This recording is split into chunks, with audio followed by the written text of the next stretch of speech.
সময়ের ক্যালেন্ডারে বদলে গেছে বহু বছর, এসেছে নতুন প্রজন্ম, পাল্টেছে ক্রিকেটের ভাষা। তবুও এশিয়া কাপ মানেই বাংলাদেশের জন্য এক অদ্ভুত টান। ট্রফি কখনো ছোঁয়া হয়নি, তবুও প্রতিবার নতুন আশার আলো জ্বলে ওঠে। যেন এই টুর্নামেন্টটাই বাংলাদেশের ক্রিকেট স্বপ্নের সবথেকে ঘনিষ্ঠ আয়না, যেখানে প্রতিফলিত হয় ব্যর্থতা, আবার দেখা মেলে সম্ভাবনারও। এশিয়া কাপ 1984 সাল থেকে শুরু হওয়া এই টুর্নামেন্টে এখন পর্যন্ত হয়েছে 16টি আসর, অংশ নিয়েছে 8টি দেশ, শিরোপা জিতেছে মাত্র 3টা দল, আর প্রতিটা আসরে অংশ নেয়া একমাত্র দেশ হল শ্রীলঙ্কা।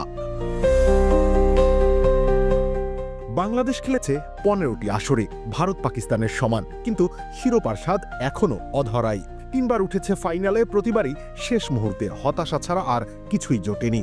ইতিহাসের পরিসংখ্যানে তাই বাংলাদেশ না সব থেকে ধারাবাহিক, না সব থেকে সফল। তবুও বলা যায় এশিয়া কাপের সঙ্গে সবচেয়ে গভীর যোগ যদি কারো থাকে, তবে সেটা বাংলাদেশেরই।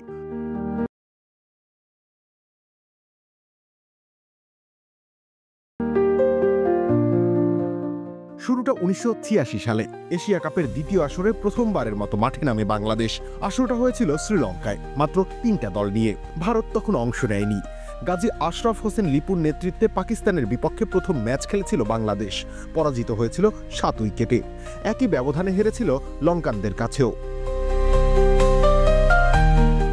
তখনও বাংলাদেশ ওয়ানডে মর্যাদা পায়নি, ফলে সেসব ম্যাচ আন্তর্জাতিক খেলার মর্যাদা পায়নি সে সময়। তবে 1997 সালে ওয়ানডে মর্যাদা পাওয়ার পর ম্যাচগুলোকে অফিসিয়াল ওয়ানডে হিসেবে স্বীকৃতি দেওয়া হয় পাকিস্তানের বিপক্ষে। তাই লিপুর দল বাংলাদেশ নাম নিয়ে প্রথমবারের মতো আন্তর্জাতিক ক্রিকেটের স্বাদ পায়। 1988 সালে আবার এশিয়া কাপ, এবার আয়োজনের দায়িত্ব পেল বাংলাদেশ। ঢাকায় চট্টগ্রামে বসেছিল আসর, ফিরে এসেছিল ভারতও। 4 দলের টুর্নামেন্টে লিপুর নেতৃত্বে বাংলাদেশ আবারও হেরেছিল সবকটি ম্যাচ, কিন্তু মাঠের বাইরের সাফল্য ছিল অন্যরকম। এটাই ছিল প্রথমবার বাংলাদেশের আয়োজক হওয়া কোনো বড় বহুজাতিক ক্রিকেট আসর। সাফল্যের সঙ্গে সে আয়োজন সম্পন্ন হয়েছিল, আর সেখান থেকেই তৈরি হলো মঞ্চ 1998 সালের আইসিসি নকআউট টুর্নামেন্ট আয়োজনের, যে আয়োজন 2 বছরের মাথায় এনে দেয় টেস্ট মর্যাদা। 1990 থেকে 2010 এই 2 দশকে বাংলাদেশের গল্প কেবল পরাজয়ের। 7 আসরে 24 ম্যাচ খেলে জয় মাত্র 2টিতে। কখনো গ্রুপ পর্ব পেরোনো হয়নি, কিন্তু 2012 সালে হঠাৎই পাল্টে গেল দৃশ্যপট। ঘরের মাঠে এশিয়া কাপে ভারত শ্রীলঙ্কাকে হারিয়ে প্রথমবারের মতো ফাইনালে উঠল বাংলাদেশ। পাকিস্তানের বিপক্ষে শেষ ম্যাচের শেষ বলে জেতার জন্য চাই 4 রান, পেল মাত্র 1। 2 রানের সেই পরাজয় এখনো বাংলাদেশের ক্রিকেট ইতিহাসের সবথেকে হৃদয় বিদারক স্মৃতি। এরপর 2016 প্রথমবারের মতো এশিয়া কাপ হলো টি-20 ফরম্যাটে, আবারও ঘরের মাঠে, আবারও ফাইনালে বাংলাদেশ।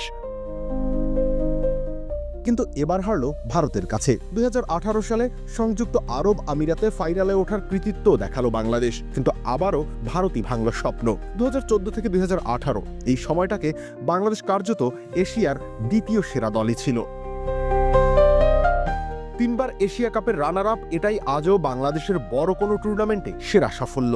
অথচ ওই 3বারের মধ্যে অন্তত একবার ট্রফি জিততে পারলে হয়তো বাংলাদেশ ক্রিকেটের মানচিত্রটাই অন্যরকম হতো।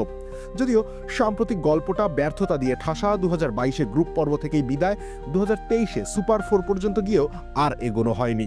তবে হারানো গিয়েছিল ভারতকে।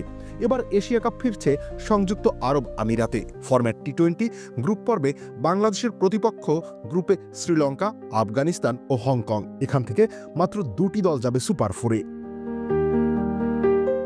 লিটন দাসের নেতৃত্বে শুরু হবে বাংলাদেশের 16তম অভিযান। এবার কি শেষমেশ ভাঙবে ট্রফি খরা? এশিয়া কাপের ইতিহাস সাক্ষী, এই টুর্নামেন্ট বাংলাদেশের কাছে কেবল ক্রিকেট নয়, এ যেন এক অনন্ত প্রতীক্ষার গল্প। প্রতীক্ষার সেই অবসান এবার কি হবে?